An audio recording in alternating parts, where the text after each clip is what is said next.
Hey everyone, I hope you are having a wonderful day so far.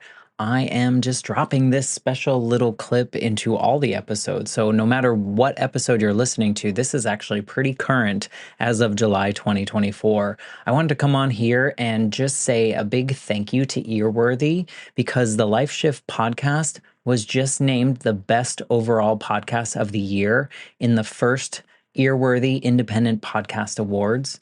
And you've probably seen some articles written about the Life Shift podcast before, written by Earworthy. And now he is launching from his online publication, he is launching these yearly winners of independent podcast awards. And these are specifically for indie podcasters. We are those that wear all the hats. We create the show. Some people write the show. We're producers, sound engineers. We troubleshoot all the tech. We do any kind of research if we need to. We host the shows. We distribute the shows. We do all the things that relate to our shows because we love it.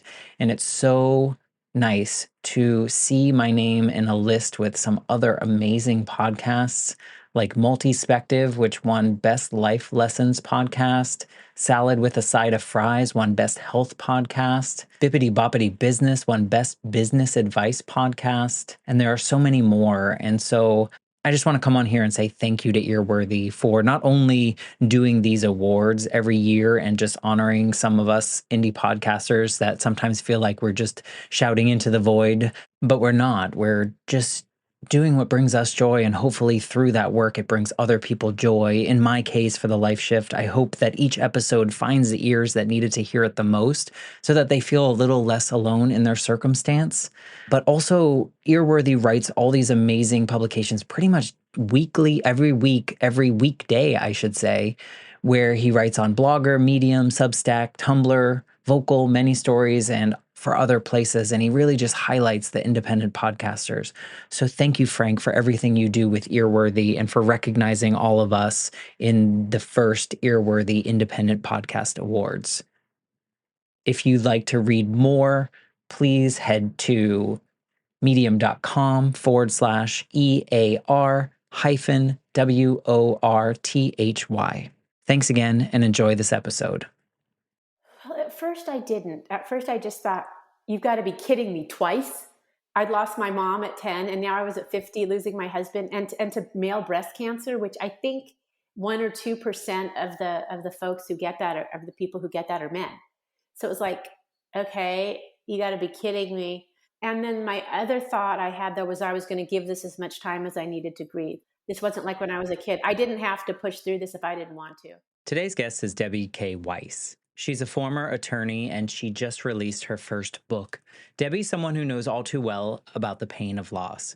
She lost her mother as a child, which was definitely an event that left a significant imprint on her life. It shaped her into this cautious, control-oriented person, always worried about what could go wrong next. But even in the midst of such fear and uncertainty, love found its way into her life in the form of George, a family friend who later became an indispensable part of her life. Debbie and George navigated life's milestones together, building a life filled with love and mutual understanding. However, their journey took a tragic turn when George was diagnosed with metastasized male breast cancer in 2009. The illness took George away in 2013, leaving Debbie grappling with immense loss and isolation. Through the pain and confusion, she found strength. She channeled her energies into yoga and writing, leading to her first book about life after widowhood in 2022. Today, she lives with her partner, Randall, and has completed yoga teacher training for her 60th birthday. She's also looking forward to starting a class combining teaching memoir writing with yoga. As you listen, we want you to remember, while pain and loss are inevitable parts of our lives, they do not define us. Instead, they can lead us to discover new paths, new strengths, and a renewed sense of purpose.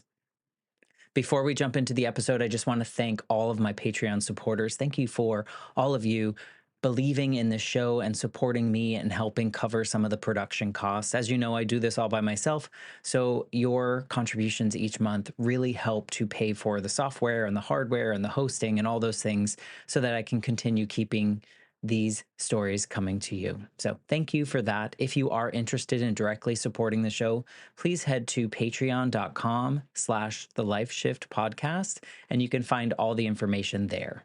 So without further ado, here is my conversation with Debbie K. Weiss. I'm Matt Gilhooly, and this is The Life Shift, candid conversations about the pivotal moments that have changed lives forever.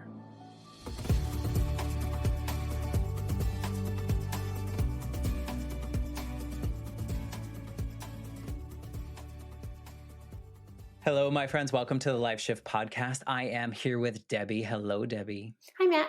Thank you for joining me. And this is a fun fact. You know this, you've heard this 1,000 times, but there's another Debbie Weiss out there that is also an author that has also been on the Life Shift podcast. So this is a first that I have someone with the same first name and the same last name, different middle name. But thank you for being a part of this fun experiment. Oh, thank you. Yes, I know the other Debbie Weiss. She's a lovely insurance agent and author out of New Jersey. She's really nice. We're actually both widows. So yeah, I'm the blonde one. You're the blonde one. You are Debbie K. Weiss, and she's Debbie R. And such a human aspect of that conversation was just how lovely she is as a human, and just how these hard times don't really define us, and we can still carry through, carry on, and become, and become the best versions of ourselves despite the things that have happened. For people that haven't heard this podcast before, and if you haven't had a chance to listen too much, this all really stemmed from when I was 8. My mom was killed in an accident, and my life was completely different from one day to the next. I lived with my mom, and then I had to then live with my father in a different state, and everything had changed. And growing up, I felt like I was the only one that had experienced that, and I knew I wasn't. But as I got older, I was like, I wonder if other people have these really specific pivotal moments in their lives in which everything that they knew was no longer, and something new had to come from that. And so thank you for coming on this journey and being willing to share your pivotal moment that really changed your life. Sure.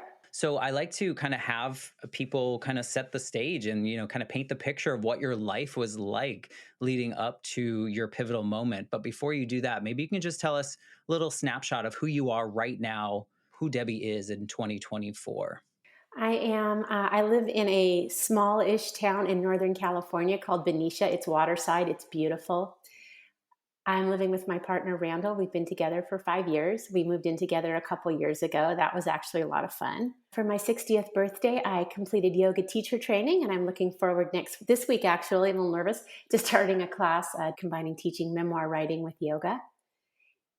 And other than that, I'm kind of getting over sort of the hangover of having had my first book published in September 2022, and trying to get over the fact that I am not a book marketer.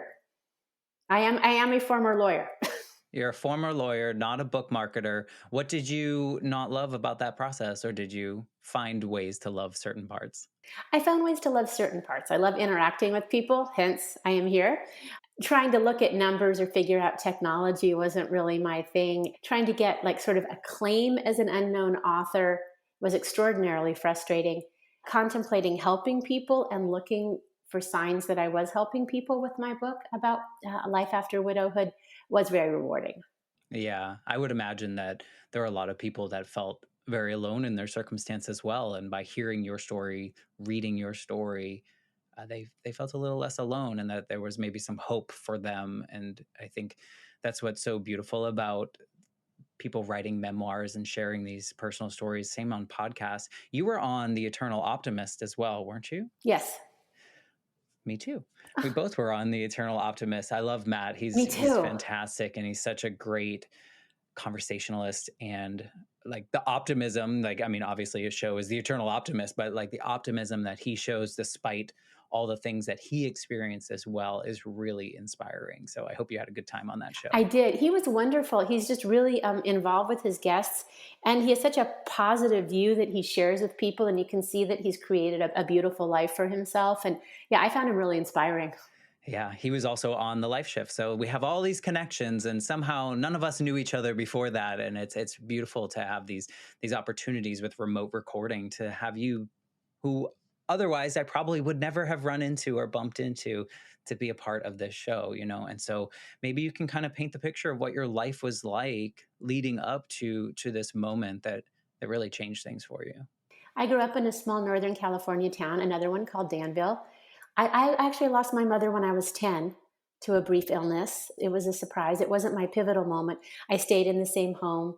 My dad had have a wonderful father. He's a scientist. And over the years, I got thrown together with the son of family friends, George. He was 4 years older than I was. And his mom and my dad worked together. They're both scientists. So I would see George over the years. Eventually, I went to college, subsequently law school. But when I was 17, I needed a date to my senior prom. I was a geek. And George at that point was a senior majoring in engineering at Cal Berkeley, UC Berkeley. And we got together, we started dating. From there, we went on to our lives. He became an engineer. Ultimately, he was Mr. Quicken it into it. He was an amazing engineer. I became an attorney. We were in love. We moved in together. We were together. I quit practicing law at 40. My life was pretty much George. I'm a very cautious person. I'm an only child. And having lost my mom, I like to keep an eye on my dad, make sure the other parent wasn't going to vanish. You don't know. You said you lost your mom at a young age, but also that it didn't really, I mean, I guess it probably affected your life a lot. It It maybe did. wasn't necessarily the pivotal moment, but I'm sure your life really was altered because of that, even in the sense of like thinking of your father and like there's this piece of like, is he always going to be here? Which we know obviously that he's not. Nobody is, right? But did you have a sense of, you said you were kind of like a nerd, but you were like maybe you had your own bubble of people. Did you grow up, I did, feeling like at any point someone else could abandon you in the way that like an abandonment of a parent dying? Did you ever have that feeling of like abandonment?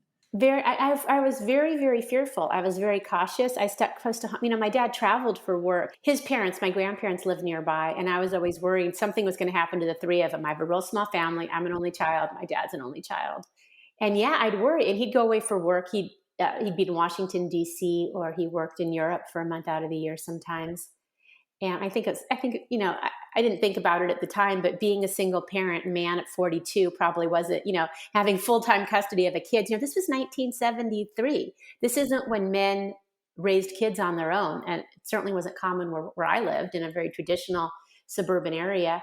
And suddenly he had a household and, he was cooking and being a scientist, but I didn't think about that as a child. So yeah, I did worry that something would happen to him. I kind of wanted, like I said, I wanted to keep an eye on him. I liked it when he was home.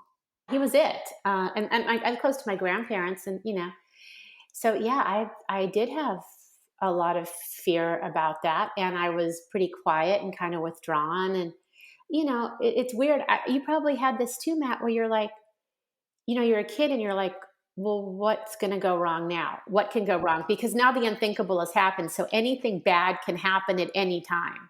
So how do you cope with that? It is a challenge, and it kind of seeps into adulthood if you let it. And I let it. I certainly let it Me for a too. very long time. And I've forgiven myself for that now because I didn't know better. I didn't have the tools, which you probably didn't have the tools at 10 years old to even grapple with the idea that someone could be here 1 minute and like we understand death, but also we don't understand death, right? Like how did that happen? She was probably young. I mean, if your dad was only 42. 40, yeah, my mom was 32. My dad was 37 when he had to become that like solo parent and they were divorced. So he wasn't even like playing part of it. So I can totally relate with that story. And I wonder if some of the things you did moving forward are relatable in just in my own experience of losing someone so young. Yes, very much. The things I did in my life, I can trace back to that, the way that I lived. Yeah.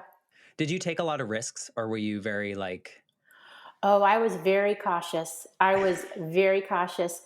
I also became very much a control freak because, I was bullied in junior high. I didn't realize, again, this is 1973. Kids didn't get counseling. If a kid looked like they were functioning well, you left them alone. That was the thinking of the time. So I'd been, I was like in the mentally, hotshot gifted kids program. That's what they called it then. I know that's ugly, but that's what we didn't have good terms back then. Um, and suddenly, I couldn't figure out a lot of stuff like math and stuff. And I thought, like, where's my brain? And I didn't realize that my energies were grieving. I didn't have that. So I became very cautious and I wanted a life I could control, a life without dodgeball. You should not have children play dodgeball when they've lost a parent. You should not throw balls at children. So, I went to law. I mean, so I looked at this pretty practically, and I was a lawyer when I was 24. I graduated from UC Davis. I was with my husband, George, and we weren't married, but we'd been together since my senior prom. So yeah, no, I didn't want to see the world. So it was combined both caution and yuppiedom. I'm from the yuppie era. I grew up watching LA Law. At my, we were in California. Everybody was buying houses, and we were really like prematurely middle-aged. We were like these middle-aged people in our 20s. But you were happy in that space. You were content in that. Do you feel that there was a happiness in that control, in that, I mean, choosing law, and even for George, that this like engineer, like there are definitives to it. There are like rights and wrongs and black and white in a lot of those cases. I mean, were you happy in all that space, or were you just trying to exist? I was pretty happy. I mean, we had two good jobs. We had an apartment. We bought a house, eventually, a little later than I'd wanted, but I was saving up, I mean, I'm a nester anyway. I'm a homebody now. I've even, many years later.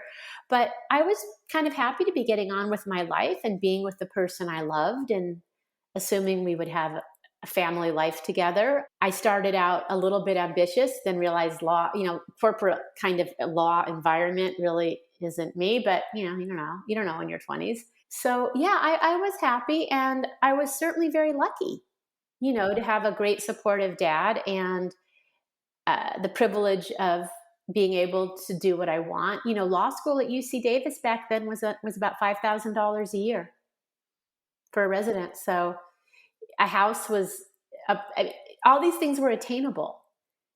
I wasn't very creative with what I wanted, but it was attainable. And I was very happy to be moving forward in my life and to have some measure of independence and control.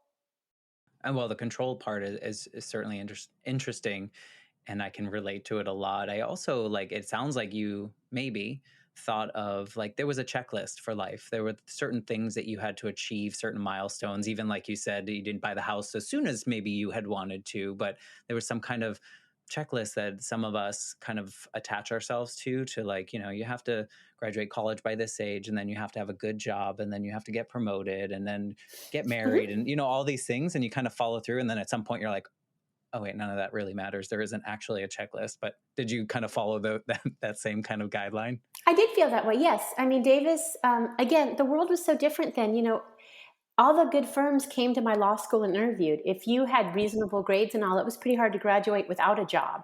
So yes, my goal was to get decent grades, graduate. I didn't do that great, but graduate, get a job that I wanted close to home, because again, the whole parental leaving, I don't want to get into that. And George's parents lived very close to my family. We all lived in the East Bay in California, San Francisco Bay Area.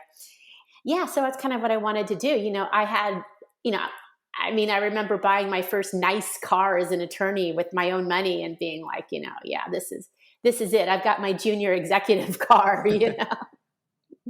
You hit all the milestones, but you were also finding love. You were enjoying the love aspect and kind of creating this additional component of your life in which there was even more love. Before it was you and your dad and your grandparents, and now you've brought in another person into the fold, and I know he played a very important part of your life for a while. Oh, since I was, yeah, for 30, yeah, since until I was from 7 years. I knew him some stuff since I was 7 years old. Wow. We were Yeah. dating when I was 17. We were together from then on.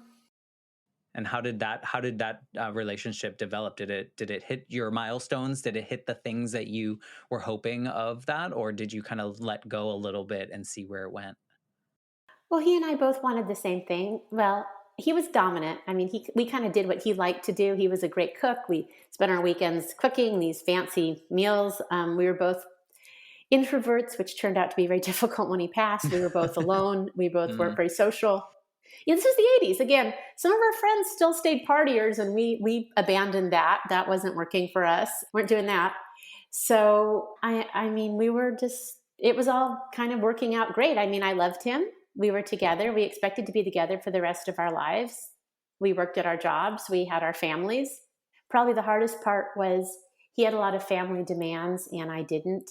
And that was tricky, but that's pretty small, especially looking back. Thinking it's like you said you both were introverts and you had found each other, which probably made this a lot easier to be an introvert, right? Because if you have each other and you can find your own space, but also you can come together and do the things that you like. And being together, that can be really isolating when one person is no longer part of that. And you've mentioned being a widow and mentioned moving in with someone new. So I'm assuming something fairly pivotal happened in your life in which the cards all fell. The house of cards was no longer. Can you tell us a little bit about I where can. that brought us? Yeah, I retired from practicing law at 40, so that was around, yeah, not good at years, which is funny, around 2020, 2021, 20 years ago. I quit practicing law, so around 2003, I guess. Yeah, 2003. I hung out. I was thrilled. Law was ridiculous. We billed in 6-minute increments. It was Oh crazy. gosh. So Yeah. I stopped and I was just kind of hanging out, doing a lot of house stuff, exercisey stuff. And George was working very hard when we were kind of living our lives on our own, isolated. And then in 2009, he was diagnosed with metastasized male breast cancer. And it looked like a death sentence. He kept me out of it. He said, "I'll be fine. Don't worry. I don't want to share a lot with you." But I have Google, and I was looking at such. And he lasted really well for 4 years. In this about mid 2012, he started to decline, which was expected, metastasized, right? And he passed in April of 2013. And at that point, I didn't know what I was going to do. I mean, he was my life. I had so few connections. Most of my hobbies, the things that I did, were completely tied up with him. And that mostly they were things we did just the two of us alone. So I didn't know how I was going to get through the rest of my life. I was almost 50, and I Your entire life was basically changed in that it moment. was, and I was so alone. I lived alone. I don't have any siblings. George was an only child. At that point, my dad was having some health issues. So he wasn't terribly present, nor was my stepmom. That's kind of my whole family at this point, with my dad and my stepmom. And so I was just alone. And George had died. He was in denial when he died, so it's kind of an ugly death. He hadn't thought he was dying. He'd excluded his parents, which was very painful.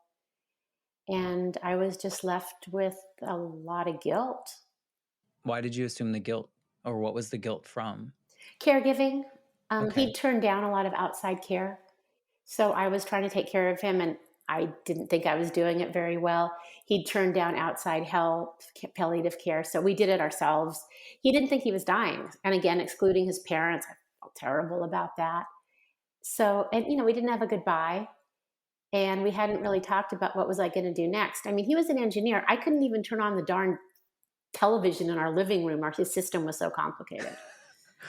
Yeah, and I only asked that question about like what guilt. I wasn't sure what kind of guilt you would assume, and I can see why someone would assume some kind of guilt like that. It's not necessarily like I wouldn't say that you should assume that, but I can see why you would. No, I mean, I shouldn't have, but I did. And I was so alone. Yeah, and you were alone, and also like early in your life, you probably were not provided tools on how to process these things appropriately. I know I wasn't, and it took me a long time to figure out what my grieving process looked like and how I could forgive myself for things that I assumed guilt for that weren't mine to assume. Like when I Yes. was 8, like I blamed myself that my mom died in a motorcycle accident because when I had my last phone call with her, I didn't try hard enough to get her not to go. And it's like you were 8.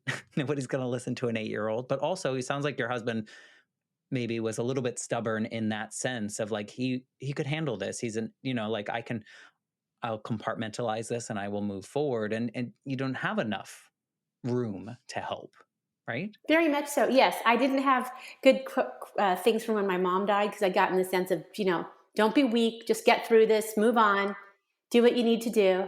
And yeah, I'd had some guilt because I thought if I'd helped more around the house, she wouldn't have gotten tired and died, Yeah. you know, which is ridiculous. And then when he died, yeah, I didn't really have skills, and I was all alone, and it was like, I don't know What do you do? And as a former lawyer, what I could do is I could do all the paperwork, and I got all that straightened out very quickly. Which is kind of the opposite of what a lot of people do, right? Like they like can't handle the paperwork, they can't do all these things because Right. they're trying to help themselves. And you were like, I can do this. This is a check mark. This is something that like I can make happen. But did that serve you? Did that help you because it was like a distractor? It helped, and yes, it helped because yes, it did help. One, I love a good to do list. I like that's I'm a lawyer. This is what I do. Um, yes, I liked having something to do. It kept me busy during the day. It also taught me that I could be competent. I mean, I was pretty lost as a person, but I was competent. I could deal with all these calls. I could deal with all this. I could even raise a legal argument if I had to. I could interact with these people and I could get it all straightened out. And it was also helpful for me realistically to see, okay, the house is paid for. This is good. This is in my name now. This is good. This is what I have. These are the assets. These are the liabilities. This is how I fix it. Yes, this was all very good. The hard part was that I was so lost that at night I was just lost. I mean, I would just play George's records on the turntable, order out food, drink bourbon or whatever, Chardonnay or, Manhattans. I always made a nice drink. But I was just at night, I was just like, who am I? What am I doing? What is this house? You know?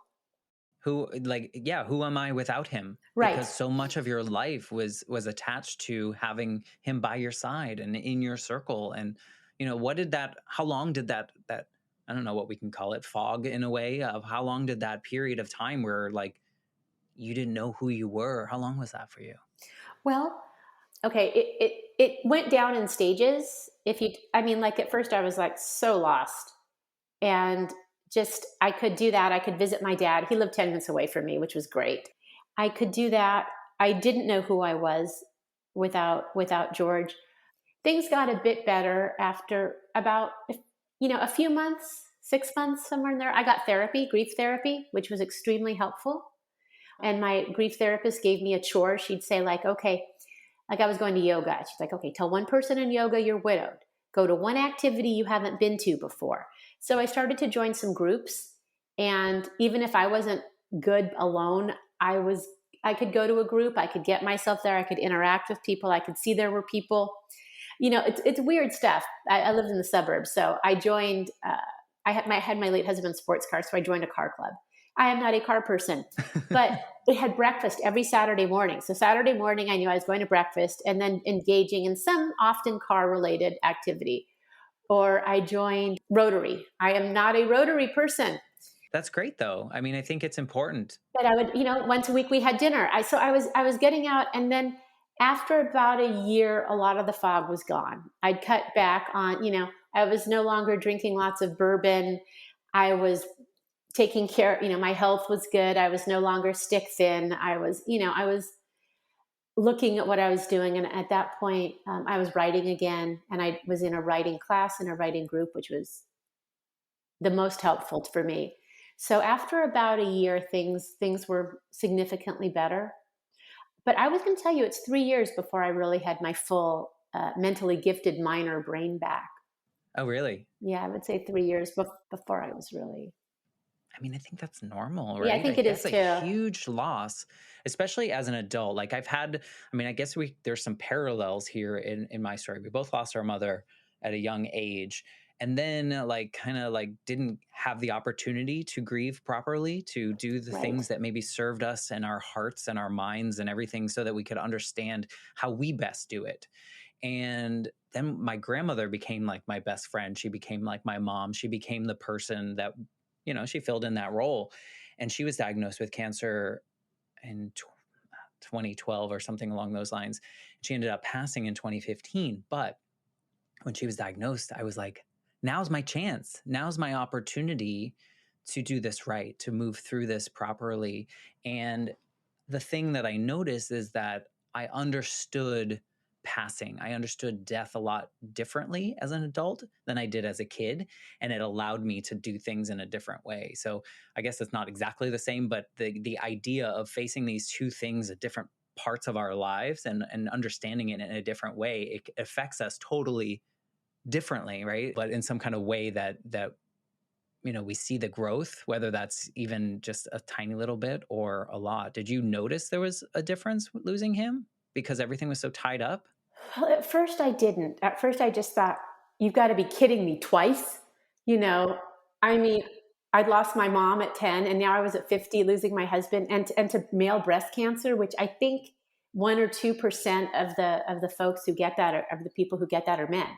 So it was like, okay, you got to be kidding me. And then my other thought I had though was I was going to give this as much time as I needed to grieve. It wasn't like when I was a kid, I was retired from work. This wasn't like when I was a kid. I didn't have to push through this if I didn't want to. If I had bad days, that's fine. I could stay in bed. I could watch TV. I could have the downtime I needed, That's and big. I could not have to rush through this process because I feel like we treat grieving like it's an illness, right? Are you over it? Are you better? If you're a widow and I was again 50 and healthy, well, have you moved on? Are you dating somebody else? Which I think is just bizarre. We don't tell married people, are you having sex? Is this working for you? So I think it's kind of infantilizing. So I did ultimately have a sense of that. And I also had a more of a sense ultimately, and this is probably my pivotal moment of agency. Was which part? The part that when I realized probably about 6 months in, as I was sitting on the floor, that miserable, alone, that I had choices, that, I was healthy. I was only 50. I was a young 50, probably really young 50, because my husband and my father had taken care of my life in the past. um, that I had choices, that I could be alone, that I could wither, that this could feel like a quote unquote leftover life, or that actually I was pretty lucky. Again, I owned my home.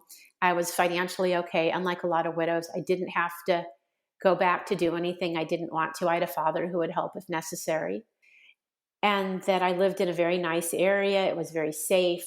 There were people around. I didn't know them yet, but that I could do something different, that I could get up off the floor and do something. Do you remember if there was anything that triggered that thought of like, oh wait, I have control. Like I can do whatever I want. And if I want to have a bad day, that's fine. But like I can take control of this. Do you remember? Was there anything that like popped in your head and you were like, oh, this is it? Part of it was that I'd taken care of all the administrative stuff, and it was like I could do this. I could fix this. I could get I could get this fixed. First, he died inconveniently when the taxes were due. I could get an accountant and fix it. Later, I did my own taxes with TurboTax. Yes. I mean, I could do things, I am not an incompetent person. I believe it was when everything was done. And I was sort of thinking, well, actually, that I was pretty lucky. I'm Jewish. And if you think about the history of the Jewish people, I know this is weird, but that was what went through my mind was I was actually very fortunate. Here I am in a nice, safe house, in a good place, in a safe community with my family, what's left of them okay. And, my dad had picked himself up after losing my mom. And so it was very much a sense of trying to realize, even if I didn't believe it then, that I was actually very fortunate. And if I couldn't, and it was kind of up to me to make a life if I didn't enjoy that, at least I could live with and feel somewhat fulfilled. No, I think it's important. I think sometimes when we get ourselves wrapped up in a comfortable life that we're enjoying, and then it suddenly something changes, we have to realize that we also have this control to do the things that can get us back to a place in which we feel a comfortable, happy life that we can do on our own if we have to. And I think sometimes we forget that because grief is so heavy. Yes, it is so heavy. It's I love that you said, and I think this is big, is when you are okay with the fact that you have a bad day, and that's okay. If Yeah. you don't want to have a productive day, that's okay. And you let yourself feel however you need to feel at any moment in time. And all of that is okay because that's part of the grieving journey. Like you might have even had a day where you laughed and you're like, I shouldn't have, like, and then you're like, oh no, I shouldn't laugh. I should be grieving. And then we kind of shame ourselves. But if we just allow those things, I feel like everything smooths out a lot better in the end. I agree. Yeah, I dealt with that a lot in my book. Yeah, when I was writing my book, I was dealing a lot with the guilt, how it had limited me and how I kind of got over it, because there were definitely times as I was moving on through this where I would be someplace and I'd be having a good time, or I would have a life transition and I would think, but George's life ended at 53. He doesn't get to have anything anymore. And then I'd have to think, but it's okay to change your life. You don't have to stay in a house you don't like anymore because he can't move. Or I could, it's okay. When I traveled the first time I traveled to a place, it was like, it's okay to enjoy this even though he can't. But those were things that came up. And I think it's important to say out loud. I think there's a lot of people that probably have that guilt or shame or something about feeling those ways, but by you putting it in a book, saying it on podcasts, doing all these things, I think you help give permission to other people that maybe just need that permission from someone else to be like, this is, all of it's okay, you're a human being, there's no telling what you're going to feel or do at any moment in time, but it's yours to do and feel. I feel that very much. I think like the hardest, the first hardest part, right, is the loss. And then the second part is that we judge ourselves for Oh, the so loss, for much. how we're grieving, right? So first is that we're grieving. And then the second part is that we judge ourselves. And it's like, eat the damn cupcake. If, watch the television. I have days now where I decide to take a day off and just zone. And it's not because I'm grieving. It's because that just feels good to me. Yeah. Not, hopefully not too much. I'm trying to do better with that in the new year, whatever. So yeah, I feel like part of what's so hard is that we judge ourselves, right? When I was widowed, I felt like I was widowing badly. I wasn't recovering fast enough. I wasn't dating effectively. I wasn't, whatever it was, I had to hire somebody to do things with electronics that a smart person should have been able to figure out, but I couldn't figure out my garden lights. I'm happy I left that house and the garden lights. Yeah. Well, also like it's so interesting that you thought, because part of me is going to like pop culture here, but you were thinking, oh, like you're not dating fast enough, you're not doing widowing right. And then in my mind, this is what I'm picturing is like women in like black veils, like all the time, just in mourning, right? And then we've seen this growing up, and we're assuming like, well, that's how she's got to live the rest of her life. And it's not like this is your own life. You should live all of it and not just the portion in which you were with someone else. And so I'm sure that's a hard hump to go over, especially with visuals like I just thought of. It is because at one point I was writing for some magazines, and when I was writing about widowhood, and see, that was very positive at that point because I could get published, and I was like, well, okay, I'm not just a retired lawyer. I could say maybe writer, writer, imposter syndrome, but writer. But all the pictures that if you illustrate an article about widowhood, it's like a bench, right? It's like this bench, and a woman sitting on one half wearing a black veil, and there's the empty bench. Or there's this one, if they're all black and white. We widows do not live in color, apparently. It's half a bed. It's a bed, right? It's like a double bed, and there's a pillow like that right over her face, right? And there's the empty half of the bed. Now, I understand that this has to convey widowhood, but it would just crack me up to see these articles. And it was like, when my stories got illustrated, it was these, generic like Getty image widow photos. And my God, just give it up now. I mean, abandon all hope. No, it's almost like you're trying to redefine what being a widow is. You're just, you're existing beyond someone else. And it's not necessarily like your fault that you can continue to live your life. And I think there's, I feel like that word is it, do you feel like you're taking ownership of that, of being a widow? Like, is that Yeah, and I part think of it's your, important. A lot of us are. I mean, a lot of us are widows out there. If I'm in a group of women, I'll generally find someone who's been widowed, and they're living a good life now. They're fine. They have hobbies. They have interests. One thing I find very helpful is I feel like this is gonna. I hope this makes sense. I feel like the paradigm has shifted from when I was younger, and that being a single woman, a single midlife woman, is not viewed as being a pariah or not being able to find a man. I feel like being a single midlife person is being seen now as a reasonable alternative and not an interim stage while you're looking for that midlife mate. And that I think is extremely helpful for widowed people. yes, I think that's important. I think there has been definitely a shift, especially like your father was a widower for a very, like at a young age, Yeah, he was earlier than 42. you. Yeah, he was very young and could still live and do the things I'm sure that he did before he was not a widower. And I think that to your point, that I think maybe back then there was more the wife does this, the husband does this. And now I feel like everyone can do whatever the heck they want and all of that is okay. And, everyone can have their own agency to determine what their life looks like. And I think that's way more accepted now than maybe it was even 20 years ago or 30 years ago. I So I, think I so. would agree with that. I Yeah, I hope. think so too. Because I'm reading a lot of articles these days about single women who are they're single, they're happy, they're good. I have some friends like this.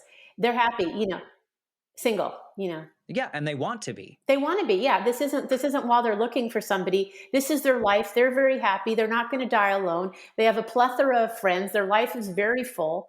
They're not and they're not with the wrong person and they're not wasting their time. I did a lot of online dating, which was very much the subject of my book, in part. But yeah, so I find that helpful in terms of looking at kind of how to reconfigure a life after you've lost a partner. Yeah.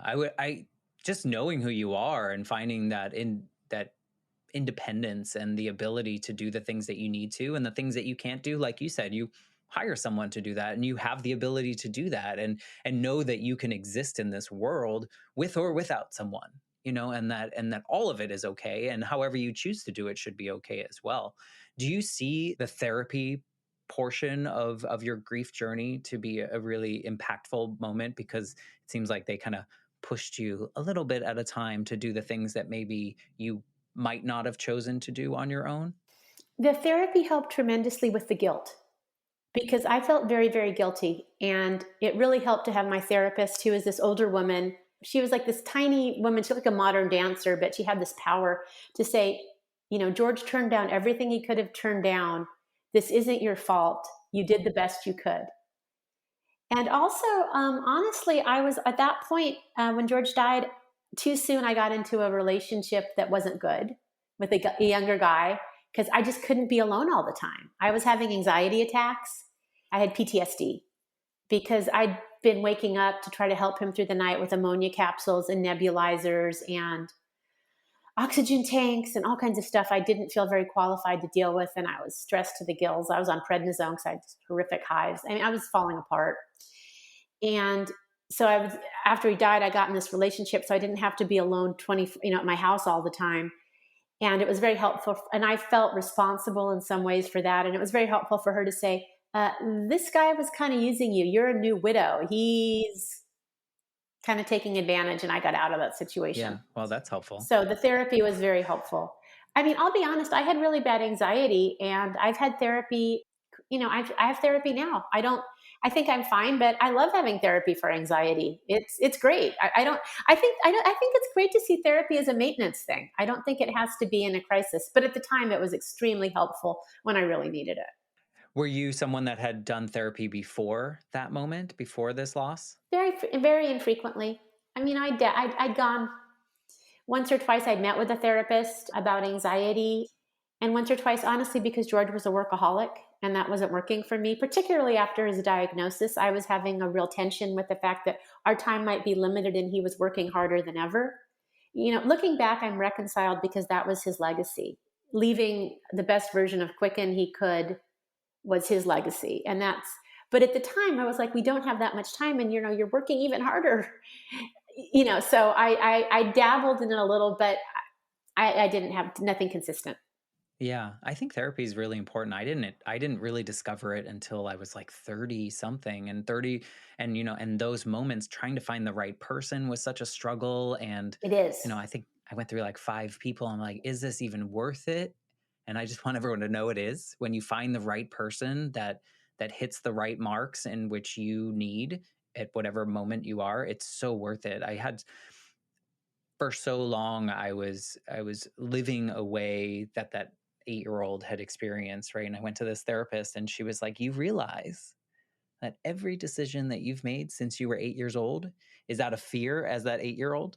That Wow. 8-year-old is afraid. So you're making all the easy decisions. You're choosing all the things that you know you can be successful at, because that 8-year-old is afraid that if you mess up, someone else is going to abandon him. And I was like, the clouds parted and the curtains rose. And I was like, oh, so you mean I can, it was kind of like your agency Yeah, moment of agency. like, That's, yeah. like oh, I have control over this. It's not this little 8-year-old that is now walking with me, but rather like I can make these decisions for myself. And if I mess up, so what? That totally makes sense. Yes, you can take a risk. Yes, exactly. That makes sense to me. Very, very much so. And making decisions that aren't like, yes, like I need to preserve exactly how things are at a certain age, or make sure that nobody's mad at me because of this situation, because you're a vulnerable child with who's lost a mom, right? We have a lot more uh, strength now and choices. And yes, being able to see that is very powerful, I think. Isn't it fascinating though that like we can be like fully formed adults and functioning in the world and being successful and doing checking the boxes and getting jobs and whatever. And then we have these moments where we're like that we have to be reminded that we do have control over the things that we do. Like we're smart people, we can make all the right Yes. decisions, but still like can't realize some of these little things like, that like we can like you can control your life. You are allowed to do it and you can enjoy it in whatever way you want to. Yes, I agree completely. Yes, I didn't get that until after my husband died. I didn't catch that till I was 50.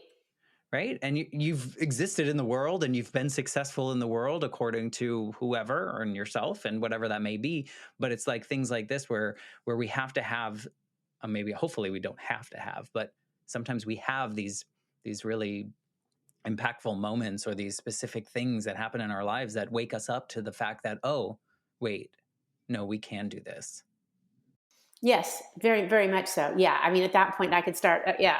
With each, few years after, as the years passed since his death, few years out, I was like, hey, I could do this and I can do that, and it doesn't matter if people don't like me, and it doesn't matter if I try something that I don't succeed at, and that type of thing, and it doesn't even matter if I wear clothes that he would have hated.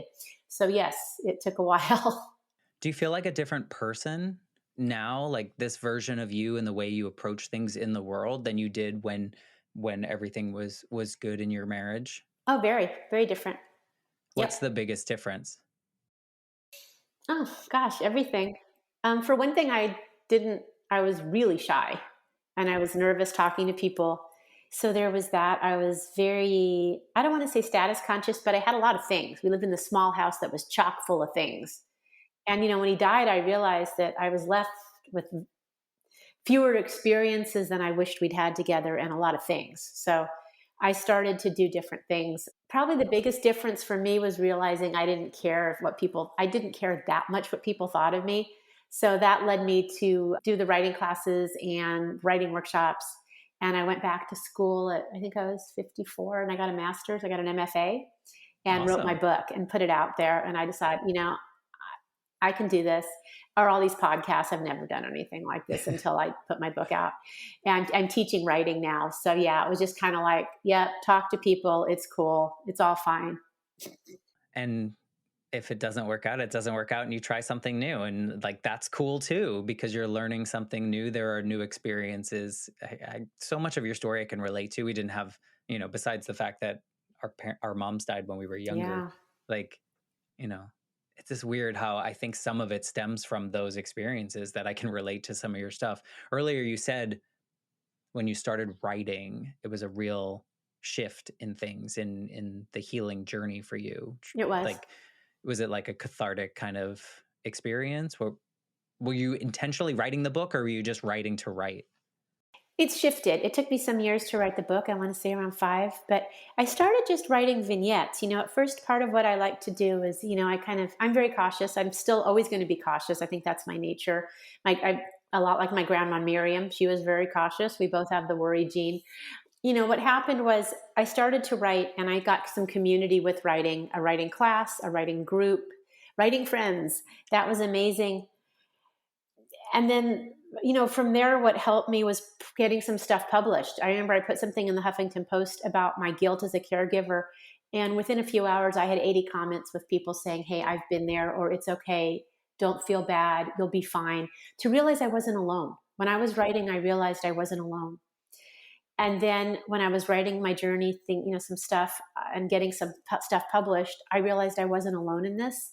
And that was extremely helpful to not be so alone in all this. And that made me feel, and it was also something to do and connect with people.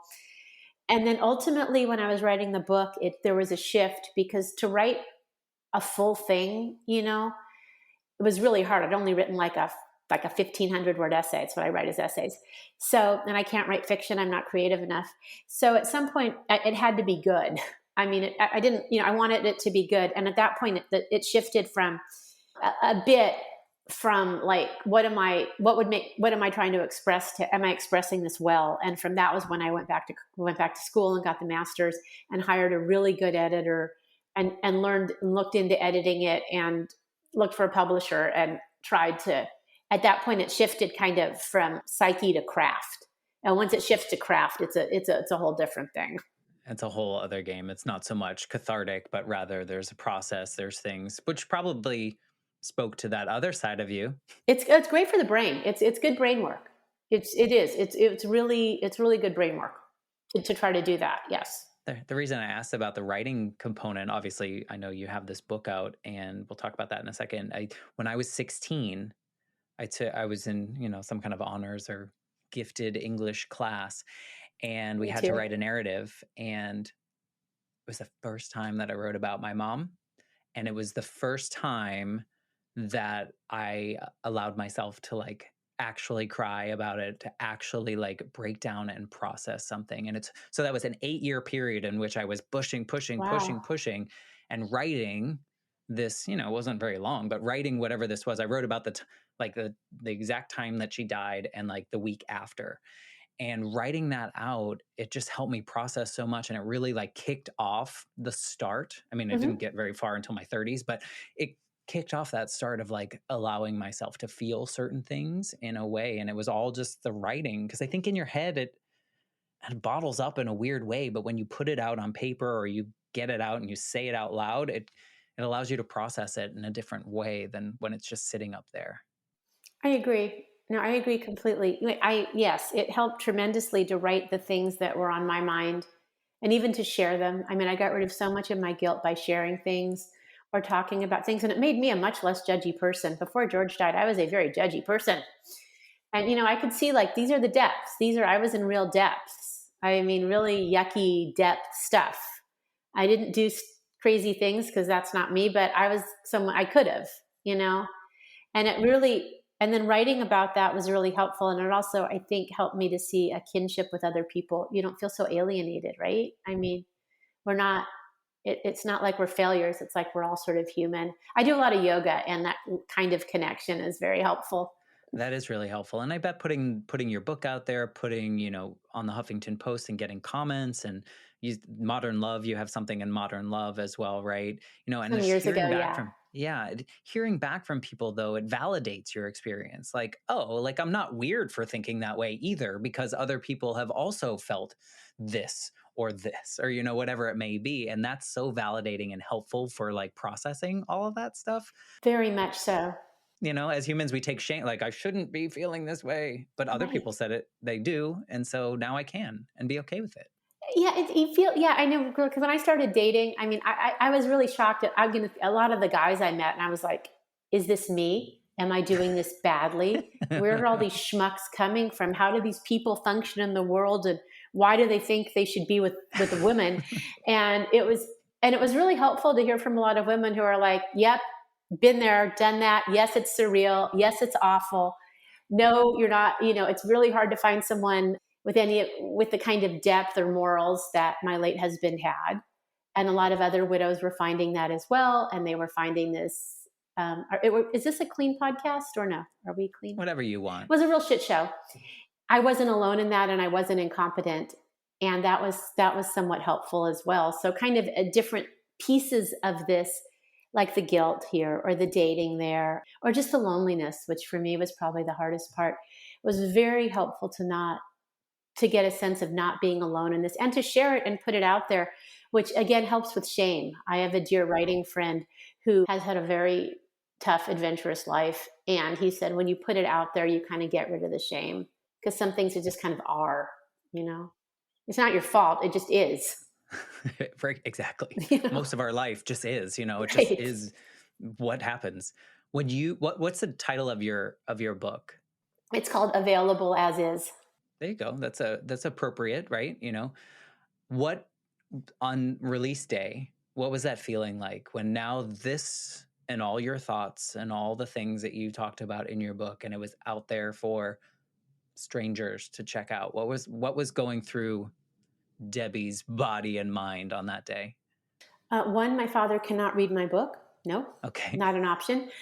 Two, terrified.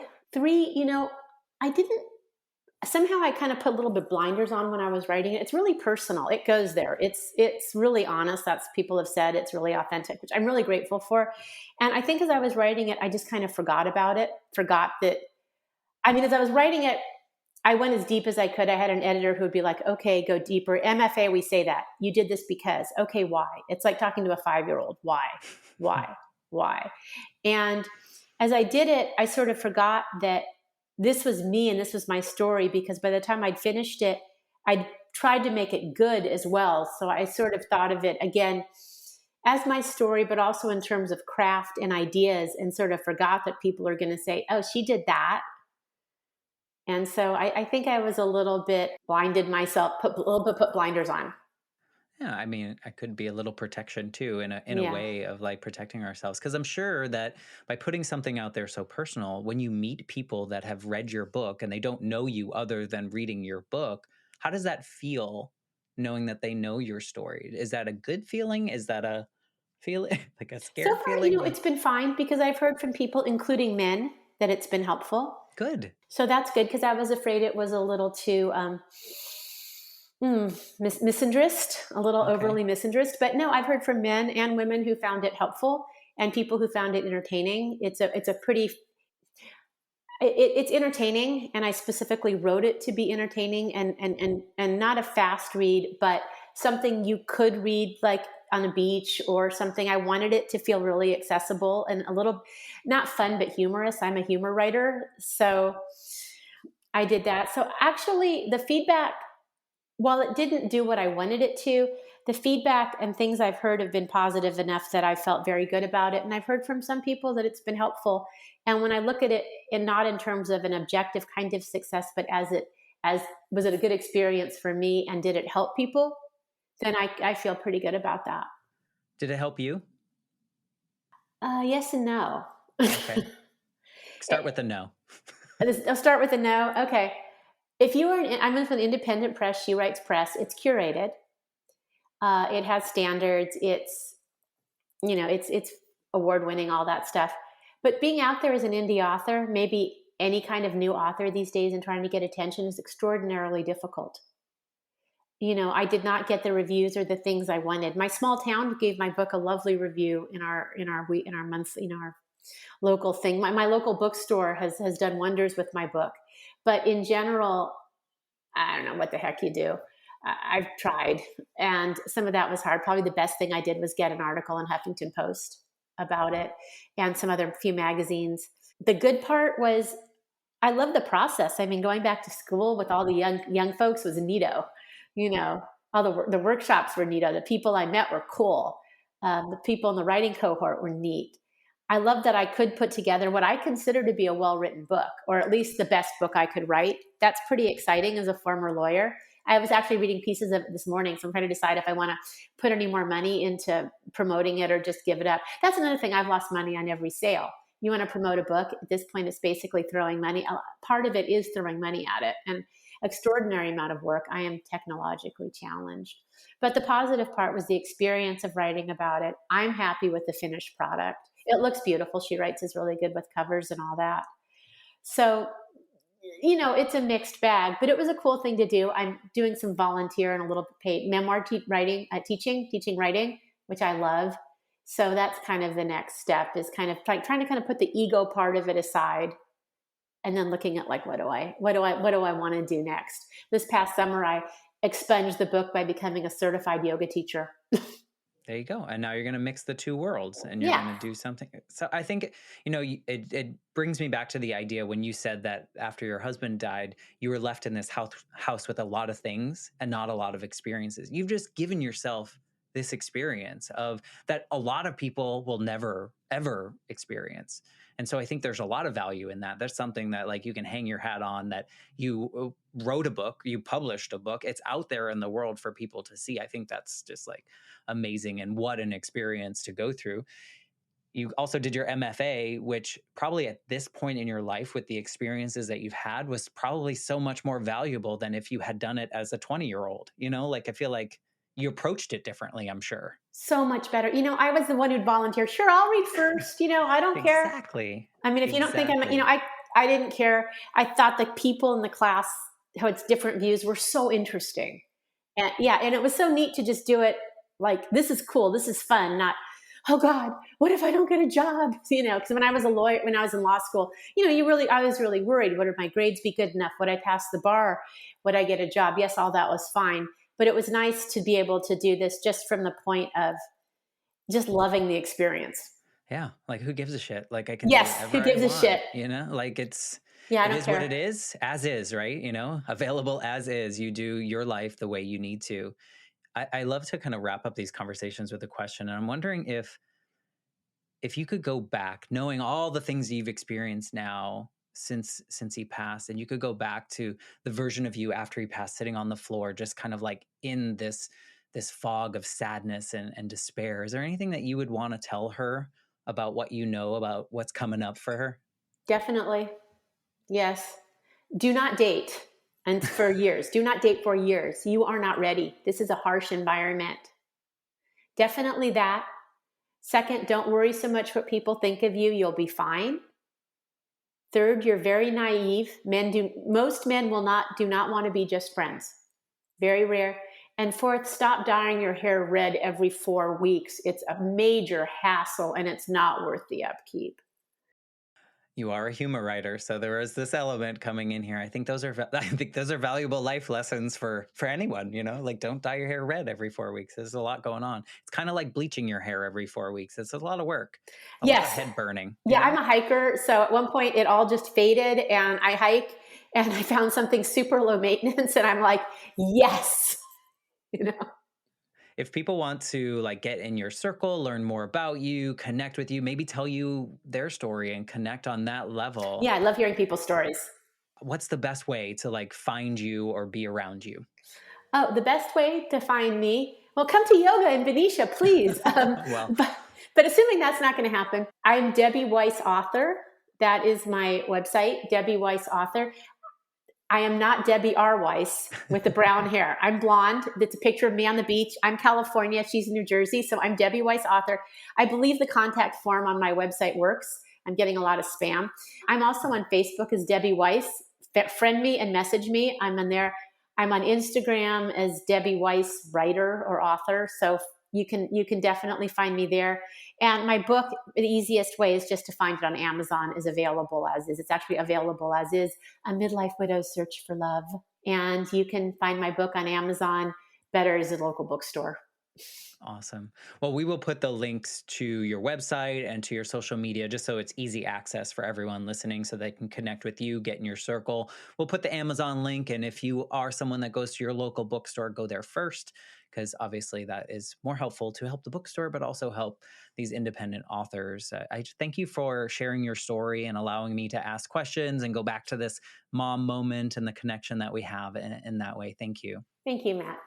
And everyone listening, thank you for listening. It's as Debbie knows, as an independent author, as an independent podcaster, someone that does this all by himself, any kind of sharing of this episode, if you know someone that's gone through something that like Debbie has, and you think that something that she said in this episode would resonate, please send this episode to them. And maybe that will help them feel a little less alone in that experience. It will also help us to kind of spread the word. And thank you for listening, and I will be back next week with a brand new episode of the Life Shift podcast. Thanks again, Debbie. Thank you.